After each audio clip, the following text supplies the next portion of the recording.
Hey guys, this is Comic Uno, and today I'm doing Comic Uno's Best Comics of the Week, and this is the show where I review all the comics I read this week in one show. We go least favorite to best pick of the week and everything in between, so let's get started. And of course, at the end of the episode, I do the viewer's pick of the week, so let me know in the comments below what your pick of the week was for a chance to be featured in the episode. So let's get started at a pretty average amount of comics for the haul. I think I had about 12 comics.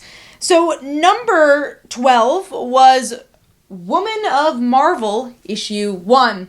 Obviously picking this up, I love a lot of female characters at Marvel. Wanted to see what this would all be about. Actually thought it was a miniseries, didn't know it was a one-shot, but honestly, there was way too many stories here. Obviously, there's a heavy price tag because it's kind of an anthology-based book, so it's a $6 book, and none of the stories really jumped out at me just because they focused on so many different characters, and some of them were really short. Like Emma Frost had only one page, and it all kind of felt a little rushed to me, and there wasn't anything that really stood out from the anthology, which is sometimes a little hard with these anthologies, but hopefully if you do read it, there's a character you enjoy and you'll want to follow their story. And I will say maybe this is better for new readers, like people trying to find a new character to like. Maybe this would be a little bit better, but honestly didn't really do it for me. So I'm giving that 2 stars, and that is number 12. Moving on to number 11, which is a new Aftershock book called Girls of Dimension 13, issue 1.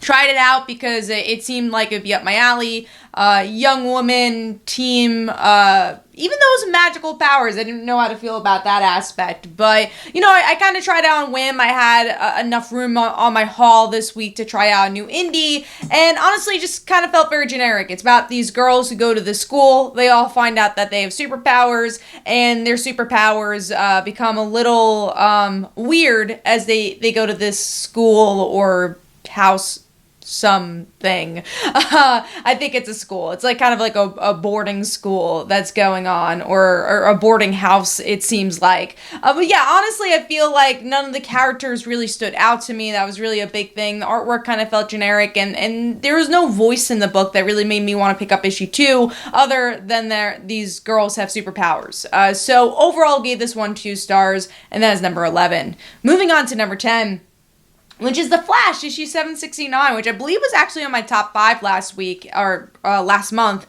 when this came out, and I was excited that Wally was going to be the lead. I liked that it was just fun adventure, and I actually thought this was the detriment of this issue, was the fun adventure aspect. What I enjoyed about the last issue is that there was a lot of Wally characterization. We had Linda who showed up, we had where's Wally going as a person, and here it gets so caught up in the adventure, there wasn't really a lot of character work.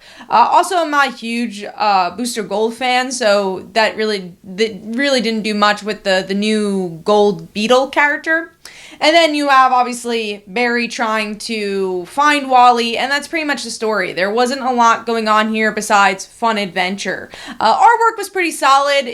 Sometimes the facial expressions and the stature of the characters are a little weird, but overall I do like the art, and especially that there's different art with Impulse and different art with Barry, Impulse being Wally in this issue. So, yeah, I just thought it wasn't as strong of an issue. I definitely want to see this arc through, and probably the next arc to see where the Flash is going. But I do think it needs to find a little bit more of a voice here. So giving that 2 stars, and that is number 10. Moving on to number 9, which is The Amazing Spider-Man issue 64, sorry.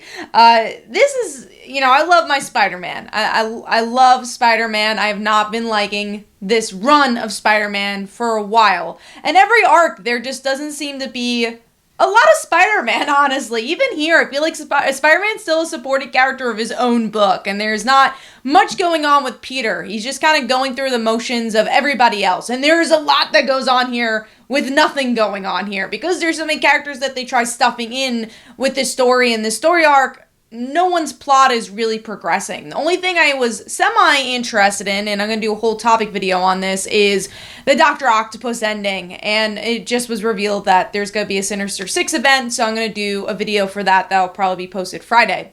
But that was the only thing that was interesting. I'm like, oh, I want more of that. Why do I have to wait? Why is everything a tease, and why does nothing ever happen in this book?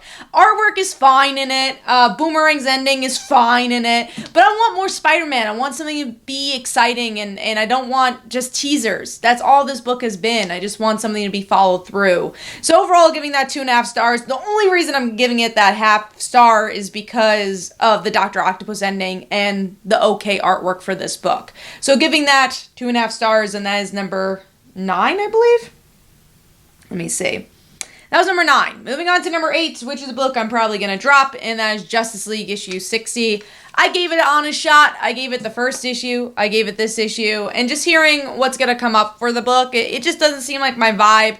I didn't read the Justice League Dark stuff, and nothing happens. It goes back to the Spider-Man story. But it's very Bendis Superman, which I didn't quite love. And I do like Bendis as a writer on certain books. Like, I love his Naomi. Really excited to read more Naomi. And honestly, a real reason I picked this up was because I wanted to see more Naomi, because it's been a while. But it just hasn't given me enough, and the character interactions aren't enough. There's a lot of talking, but not a lot of actual character development. The artwork is definitely something I love about this book with David Marquez, but this issue is just, Wonder Woman's mother joining the team, or her being introduced into the story, and that's kind of it. There's not a lot of character attractions that I particularly loved, even though I really want to see more from, like, Black Canary and Green Arrow, which I know we're going to get to see more of, but I don't know if it's done enough for me to pick up more of the series. But let me know in the comments below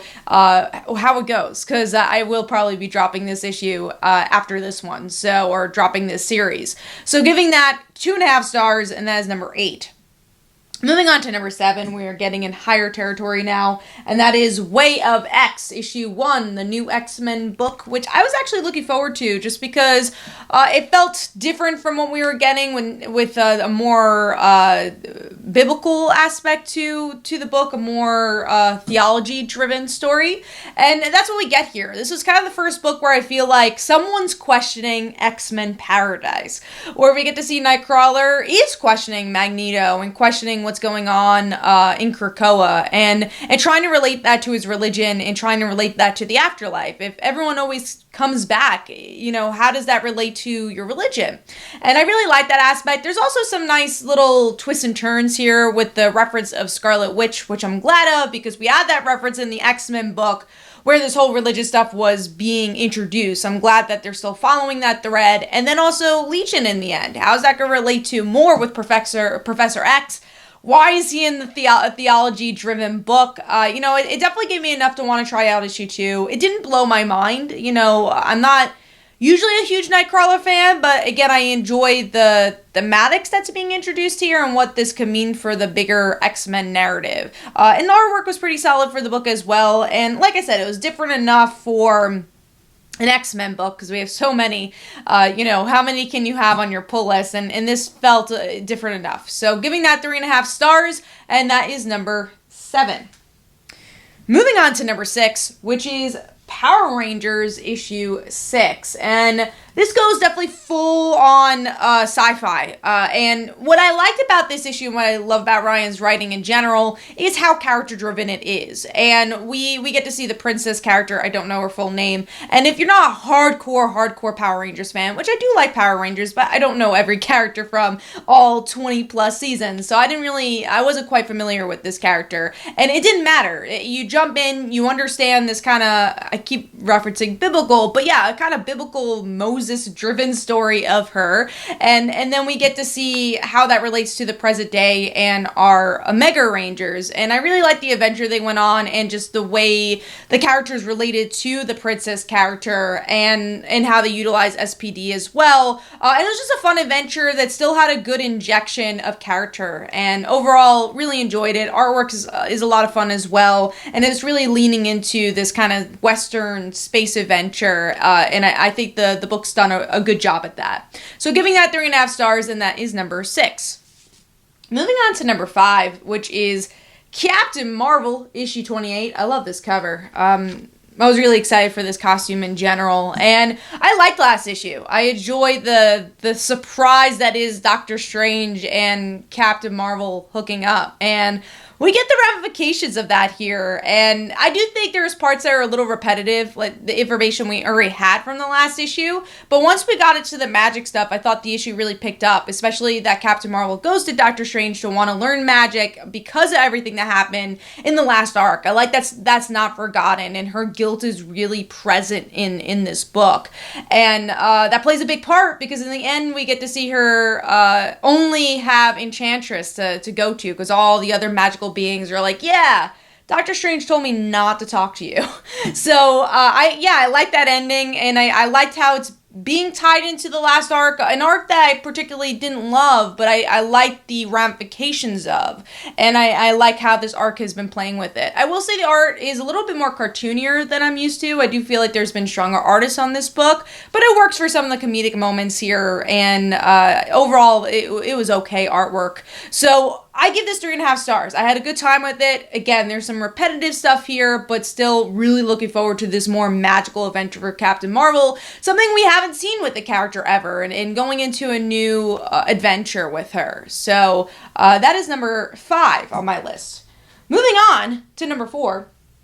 This one's definitely working pair with pair, and that is our hand in hand, which is Spider-Woman issue 11. And man, I really like this as a first issue of an arc. We get introduced to new villains, but really what's more, I wouldn't say more important, but what's really, I guess, as equally as important is what's going on with Jessica's personal life. We really get a highlight of Roger, who I have missed. I love Roger as a character, and Roger's just trying to find time to spend with his love, and Jessica just doesn't have the time. She's trying out her new suit, which is her old suit. There's new gadgets with it, and she's fighting crime, and there's some really funny moments of them going to dinner, and Roger's like, hey, I could fight with you, I could be a hero as well, and she's like, nah, I'm gonna grab the steak instead, and then in the end we get a big cliffhanger, which is that Roger was actually going to propose to Jessica, and Jessica does not have the time for this, and I'm really curious to see how that relationship's gonna go, and what direction the family aspect's gonna go here, and I really like this issue a lot. It had action, it had laughter, and then it really has some really great cliffhangers that Carla has been doing great with this series, and artwork is really solid too, especially with, honestly, all of it, with the fighting, with the emotional moments, especially with the end with Roger, so overall, really enjoyed this issue. I thought it was a solid issue, so giving that 4 stars, and that is number 4. Moving on to number 3, a book I was super excited for, still super excited for, and that is the Mighty Valkyries, issue 1. I love Jane Foster. I love this creative team, and Mattia joining the art for interiors. I was so excited for this, and really I enjoyed this issue. I will say there are some parts that were a little uneven, like the new Valkyrie, who we finally learned her name. I already forgot her name, but her name is Runa. And I was like, okay, cool. We finally have a name for her. But I wasn't as invested in that story. But it was nice that it was more of a backup story. So, you could kind of pick and choose which one you want to read if you like both of them or whatever. So it was kind of nice that it didn't intertwine like the other miniseries. And I'm sure it will intertwine as we go along. But since they don't feel as connected right now, I think it made sense that it was a backup story. But yeah, that one I wasn't as interested in. But I really like Jane's story, and I loved Mattia's art. And I do hope I like Runa as she gets connected to the story. But it just felt so like its own thing and a little bit more expositionary. But going back to the Jane stuff, what I really liked is more the character-driven stuff that I've missed from the previous miniseries, because that was more action-y and more about King in Black. We get to see the small moments of her being a doctor and her having to go to a bar to figure out what's going on with this werewolf type or a bear character that's related to Loki. And there's a lot of great little tidbits of Norse characters like Hela and Loki intertwined with the human experience of Jane, which is always what's been great about Valkyrie. And there's just so many great little emotional moments, like this patient telling a story to Jane and Jane saying, you know, those stories will die with me because there is nobody there to see that person. And I love that. I love the small moments. That's what really made this issue great. And the artwork, I mean, it's literally so cinematic. It's so good, and it blows my mind that we could get interiors with Madia with such breathtaking artwork. So overall, I gave this 4.25 stars. I know I usually never give that rating, but it didn't feel like a 4-star book to me, but also didn't feel like a 4.5-star book to me, so I went right in the middle there. So 4.25 stars, and that is number 3. Moving on to number 2, a book I've been loving, and that is Radiant Black, issue 3. And I love the structure of this issue, which is why it is so high. I, as a writer, very much could relate to this issue where we get to see our main character, Nathan, is just trying to write his book. And I love the process of trying to write here. The blank page, the thoughts that go through your head, and for him, the imposter syndrome that bleeds through here. And mixed in with superhero stuff and how his friend wants him to be a social media star and how he has such Peter Parker instincts of being a hero. And he reminds me so much of Peter, and I think that's why I really like this character so much. And the artwork is so good. And again, even the way the writing is done here of, you know, the actual job of being a writer, where how do you show that in a comic, right? How do you make that interesting? And somehow the way this is paneled and the way this is written, it was interesting to look at and creatively done to show what it is to be a writer and in forms that could take in, and how his novel, or I guess short story, relates to his own life. And I really loved this issue, and it was a very relatable issue, and just how that injects superheroes as well.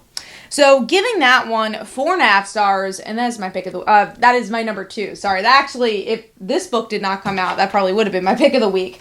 But my pick of the week, my number 1, is Nightwing, issue 80?